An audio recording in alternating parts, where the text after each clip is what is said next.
Okay, hello everyone and welcome to the official release day of my book.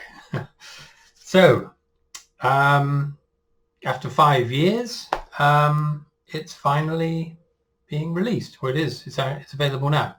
I found actually an old notebook that I used from 5 years ago, and it actually says when I was writing those notes, I said before, Exeter Cathedral, I started writing notes about what this book would be about. So that was looking now on the 21st of August, so almost exactly 5 years ago. And as you can see as well, beside the those notes, you can see a little drawing there by my niece Amber. Hello, Amber. She was 1 year old then. And I've written here, Amber in July, having explored my room and found a pen. So she started drawing in my notebook. So anyway, there we are. It shows how long I've been working on that. So how do I feel? Quite relieved in a way. It's a sort of anticlimax in a way because this has been my life for the last 5 years, just working on this story. But not entirely on this one book. I've also written 2/3 of the sequel as well, and all the associated artwork and website and all of that. So yeah, it's, I don't know. Anyway, the day I finished the first book, I've then started working on the second book. So I'm doing that now. But yeah, it's an ongoing thing, and we shall see where it ends up. This morning, I think the book's ranking was, it was 300,000 or so. So it's very low. But hopefully by the end of the day, it being release day and all, it might have bumped up a little bit.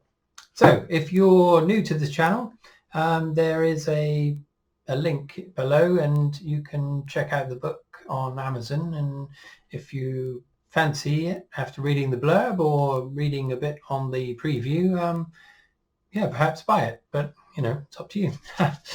Right. So the next thing to do is say a big thank you to everyone that has already bought it or will be buying it today. And that's all of my friends and family. Thank you very much. I know some of you, this isn't something you would probably read otherwise, but yeah, well, it means a lot to me that you're doing that, but certainly don't feel obliged to buy the sequel if it's not your cup of tea. But thank you anyway. Yeah, it's a lovely thing. Thank you. Right, so I'm wearing a shirt today, a special day, of course. I haven't bothered to iron it though, so it's a bit creased. I will be removing the shirt later when I finish the video, and I'm going to carry on working on what I'm working on for the second book. I don't like wearing these shirts normally, so this is probably the most tidy looking I'll be for some time. Okay, so out of all that out of the way, I thought I would show you what the print book is going to look like if you buy one of the print versions. So I got the final proof copy through, and it was on Monday, and thank goodness it's great. I mean it's way better than the last three, which I've got lined up here. As I said before, I had problems on each of them, and I was worried that this last one would have still some lingering problems, but by pure luck and some of the things that I've worked out since, it's actually turned out a lot better. So here we are, the official, so yours won't have this band across it here, it's just because it's a proof copy, but there we are. There's the final cover, and it's lovely and bright, that image in the middle, and the darker parts are nice and dark. Here's the spine. Here we are. It's a lot clearer than the previous ones were. So the title and my name stick out quite well, and that central illustration looks lovely as well. So the idea is that later on, if you fancy collecting these books, when they're all lined up, you'll be able to see all the different illustrations lined up. That's the plan anyway. Right, and on the back, here's the back. So I've taken, because the painting is so small on the front cover, I thought I'd blow it up a little bit and so you can see a bit more of that on the back cover. So I've kind of mirrored it. So it's opposite, it's opposite to the one on the cover. But yeah, I'm really, really quite happy with that. Let me know what you think. Yeah, it's better than I imagined it would be. So that's lovely. If the copy you get isn't as good as this in any way, if it's trimmed wrong or whatever, just send it back and get them to do another one, because there's no excuse for it now. It's at this standard. They've got the file, and so it should be just a process of running these off now. So if they don't look very good, make sure you send them back and they can deal with it. But should be fine. I think it'll be fine now. All right, let's have a quick bit of tea. Now, so there's going to be a slight spoiler here. If you don't want to know what's inside, the illustrations and whatnot, then skip ahead to here or whatever. But anyway, I'm going to go through what's inside now. So first of all, we've got this, which is just a bit of a biography of me. I'll go over that. Can have a read of that. And then on this is the title page. So a few episodes ago, I went through the process of making this image, which is a lino cut print, and I shrunk it down, shrunk the central image down, and left the border, which is quite nice, and then to form the title page. So if I zoom in a little bit there, you'll see it retains the quality of a lino print, which is what I wanted. It's quite what do you call it? It looks kind of rough. It looks homemade, which is what I want it to look like, handmade. Next we've got, it's a dedication. So you may not be able to see that, but it's for my parents, Martin and Lynette. They've done a lot for me over the years, and my brothers and sisters. And, I wouldn't be here otherwise, and they've, they're very special to me, and I wanted to dedicate the first book to them. So that's to you, you and Mum and Dad. That's for you. Right. Moving on. So here's the map. Now, maps are important in fantasy novels, or they are to me. In the past, I've refused to read a book unless it has a map in it. So mine had to have a map. You probably won't see much detail here, but in your version, you'll be able to study it at your leisure if you wish. I'm going to talk about this map on another episode because it was a bit of a nightmare to make, and I'm slightly embarrassed to say that it took me around 100 hours to do, which is absolutely crazy. But anyway, I made some mistakes, and I paid the price in time. So this is a map of the forest, the giant forest that the book's set in, and over half of the second book will be set here as well. So you can follow the progress of the story, which involves some travelling with this map. And there's other places that won't feature maybe in any of these books, but they're in my head because they may be used later on. Who knows?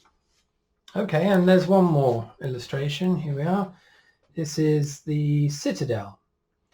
So this is a very large kingdom that's surrounded by a wall of trees on an island. Quite a big portion of the book is set here, and it's quite an unusual structure, so I thought I would show what the various parts are called, and then you can have some idea in your head as to what it would look like. Yeah, so there we are. Then it's the book itself, and it's all what I've done is I've I know a lot of books have the author name and the title of the book at the top of the page, but I've always thought that's fairly pointless, because if you're reading it, you know what you're reading and you know who it's by, so you don't need to be reminded of that on each page. So, and it also made room for more text, so I could get more words on a page, and it kept the page count lower. So the higher the page count, the more the print cost. So you've got to balance that. It's also a slightly reduced font size than I would have had normally, but again, I mean, it cut the page count by about 50 pages, so that saved 50 pence on the price. But it's done in a font that's quite easy to read, so that's not a problem. Right at the very back is another, this little second,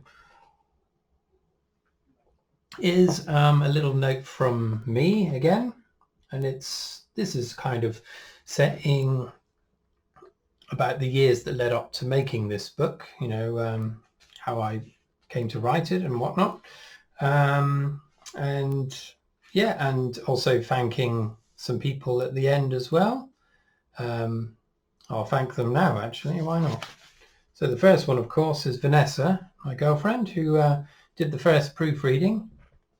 And as she's an English teacher, that came in very handy. And yeah, she helped me, commas, using the commas. I like sprinkling commas all over the place. And although there's no hard and fast rule for the placing of, well, there are rules, but there's a lot of leeway, and I tend to sprinkle them quite liberally around. And Vanessa helped me pare it down, and it's made it far easier to read. It flows better. So thank you very much, Vanessa. I've already thanked you, but I'll thank you again. And so who else? Let's have a look here. Well, I'll just read it. I'd also like to thank those few special people who were able to read early copies of the book, and for the constructive feedback you were able to impart. My brothers Kirk and Mark, who gave such praise and inspiration, to my brother Mitch for his brilliant photography expertise, and to my sisters Maria and Adele for their support and laughter, and my friends Scott Manuel and Sarah Dunstan for reading the early draft and being so positive about what they saw of its potential. Thank you very much, all of you. It was such you know, such a good help in those early times to know that it was worth doing, you know, worth carrying on. And then right at the end there's a little photograph of me. That was taken by Michael, as I was saying, Mitch. I call him Mitch. He's a brilliant photographer, and we took that, or he took that for me last year before this beard got out of hand.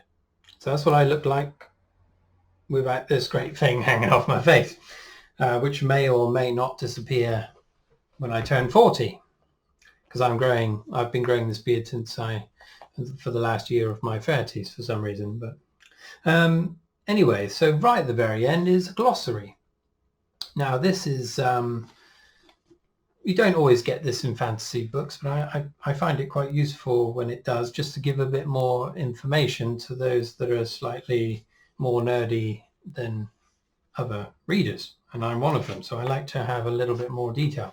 I'll read a few little random things here, but this is probably going a little too far, so if I just I'll just take right, let's have a look here.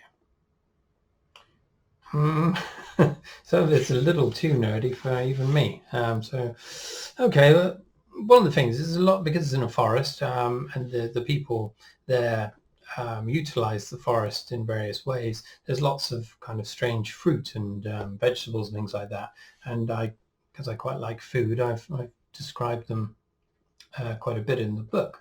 So here's one of them here. Well, Holbein, a tree which secretes a sweet sap used in cooking and the fermentation of wines. There we are. Kaloop, a cherry-sized berry which is blue in colour and used to reverse the effects of drinking the waters of the wellspring. Mysterious. What else have we got here? Temporary, a species of small bird with a transparent body. Okay, this is quite a nerdy one here. The Seers of Tamblin, members of a gelding cult who live submerged within the wellspring of Tamblin, said to possess the power of communion with the forest mind.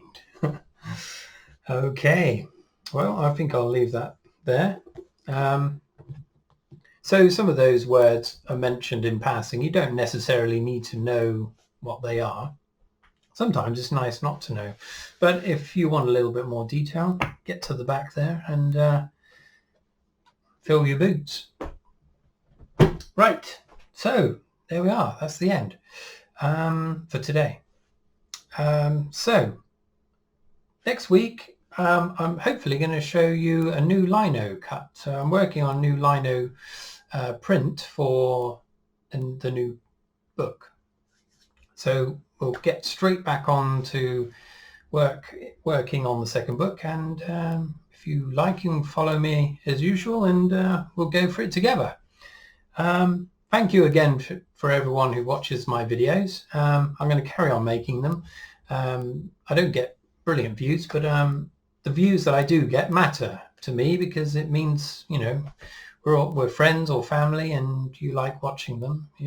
I don't think you're just turning it on and just to give me a view. I think you are watching them. So thanks very much, and I'll carry on doing them. And yeah, so I better go, I think. So cheers. Thanks, everyone. I'm going to drink something a bit harder than tea later to celebrate. Right. Cheerio.